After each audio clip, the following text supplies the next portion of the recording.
Paper leak देखकर खून खौलता है, भर्ती निकलने से पहले कैंसिल हो जाती है, जॉब मांगते मांगते उम्र निकल रही है और फ्रस्ट्रेशन में इंस्टाग्राम स्टोरी, मीम और कमेंट सेक्शन में सिस्टम को गाली देते रहते हैं। तो मुबारक हो, इस देश में अब आपकी भी एक पॉलिटिकल पार्टी आ चुकी है। नाम है कॉकरोच जनता पार्टी। सुनने में मजाक लगता है ना, लेकिन शायद यही इस पूरे देश का सबसे खतरनाक पॉलिटिकल सटायर बन सकता है, क्योंकि जिस कॉकरोच को देखकर लोग चप्पल उठाते हैं, जिसे मारने के बाद भी वो किसी कोने से फिर बाहर आ जाता है, आज वही कॉकरोच इंडिया की फ्रस्ट्रेटेड यूथ का सिंबल बन चुका है। और सबसे शॉकिंग बात, इंस्टाग्राम पर भारत की सबसे बड़ी राजनीतिक पार्टी बीजेपी जो 8.6 मिलियन फॉलोअर्स पर खड़ी है, और दूसरी तरफ कॉकरोच जनता पार्टी नाम का एक इंटरनेट मूवमेंट भी आज 8 मिलियन क्रॉस कर चुका है। ये सिर्फ मीम पेज नहीं है, ये फ्रस्ट्रेशन का पब्लिक डेटा है। जेन जी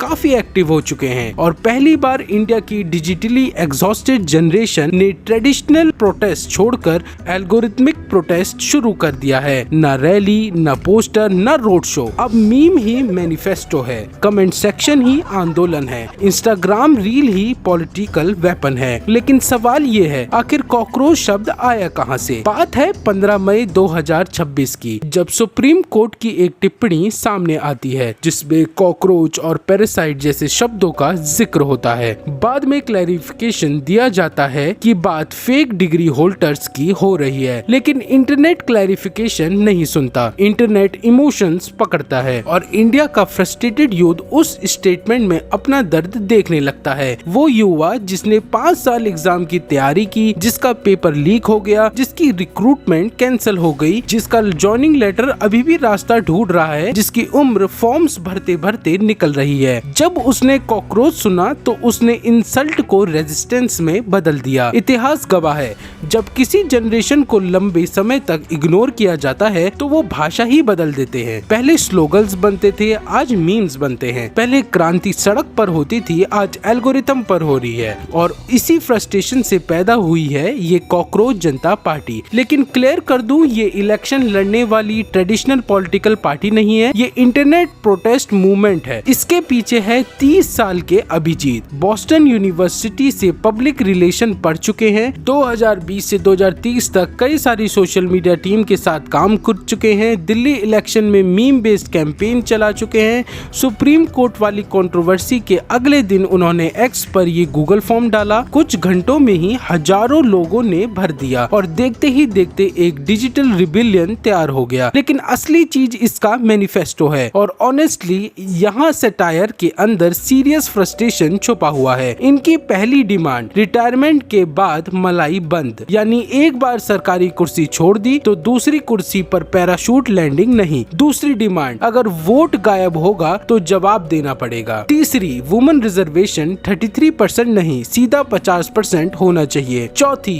टीवी स्टूडियोज को रियल इश्यूज पर बात करनी चाहिए, अनएम्प्लॉयमेंट, इन्फ्लेशन, यूथ क्राइसिस। पांचवी, दल बदल राजनीति बंद होनी चाहिए। जनता एक पार्टी को वोट दे और नेता बाद में जर्सी बदल ले, ये लोकतंत्र नहीं है। अब सुनने में ये फनी लगता है, लेकिन रियलिटी ये है कि इंडिया का एजुकेटेड यूथ आज होपलेसनेस की उस स्टेज पर पहुंच चुका है जहां वो खुद को कॉकरोच कहकर जवाब दे रहा है। और सबसे डार्क बात पता है क्या है? इस मूवमेंट की एलिजिबिलिटी क्राइटेरिया, पहली योग्यता होनी चाहिए घोर बेरोजगार होना चाहिए। वो व्यक्ति जो इनके साथ जुड़ना चाहता है वो घोर बेरोजगार होना चाहिए, डिग्री हो, रिज्यूम हो, लेकिन जॉइनिंग लेटर मिसिंग हो। दूसरी योग्यता, परम आलस्य, देश बदलने का जज्बा हो लेकिन रजाई छोड़ने का मन ना हो। तीसरी योग्यता, 24 घंटे ऑनलाइन रहने की क्षमता, बाथरूम, बेड, बालकनी, हर जगह मोबाइल। चौथी योग्यता, भड़ास निकालने की कला, ऐसा मीम बनाना आना चाहिए जो हंसाए भी और सिस्टम को चुभे भी। सुनने में कॉमेडी लगता है, लेकिन यही इंडिया के यूथ की सबसे डेंजरस पैकेजिंग है, क्योंकि जब उम्मीद जवाब देना बंद कर देती है तो सटायर बोलना शुरू कर देता है। और ऑनेस्टली देखा जाए तो ये मूवमेंट किसी आइडियोलॉजी से ज्यादा एम्प्लॉयबिलिटी क्राइसिस की कहानी है। एक ऐसा देश जहां लाखों स्टूडेंट्स हर साल ग्रेजुएट होते हैं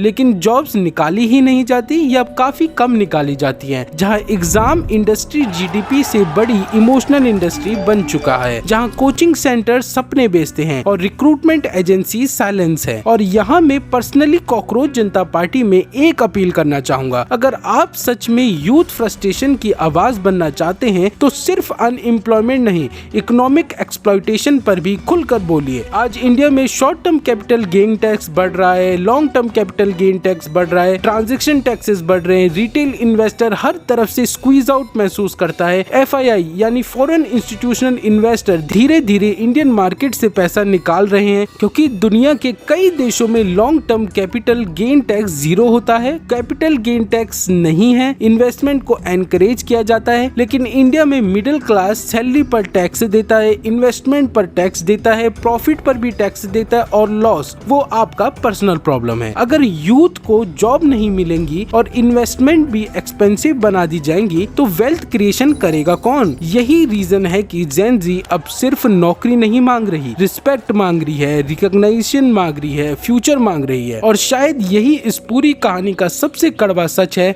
जिस देश का युवा कभी सपनों की बात करता था, आज वो खुद को कॉकरोच कह रहा है और गर्व महसूस कर रहा है। सोचना पड़ेगा, क्योंकि जब एक पूरी जनरेशन उम्मीद छोड़कर सटायर को हथियार बनाने लगे तो मामला मजाक का नहीं रहता, वो ट्रस्ट कोलैप्स का संकेत बन जाता है। आशा करता हूँ आपको मेरा ये वीडियो काफी अच्छा लगा होगा। ऐसे ही और वीडियोस के लिए आपको हमारे चैनल को सब्सक्राइब करना है। जहाँ पूरा यूथ बहुत ज्यादा डिसअपॉइंटेड है, डिप्रेस्ड है, वहाँ हमारे प्रधानमंत्री मोदी को मजाक सोच रहा है, वो बाहर की ट्रिप्स कर रहे हैं, मेलोडी चॉकलेट्स बेची जा रही है, यही सब चल रहा है इस देश में। अंधभक्तों की सरकार हो चुकी है। तो आगे की वीडियोस भी काफी इंफॉर्मेटिव रहने वाली है, तो आप हमारे चैनल को जरूर से सब्सक्राइब करें। धन्यवाद।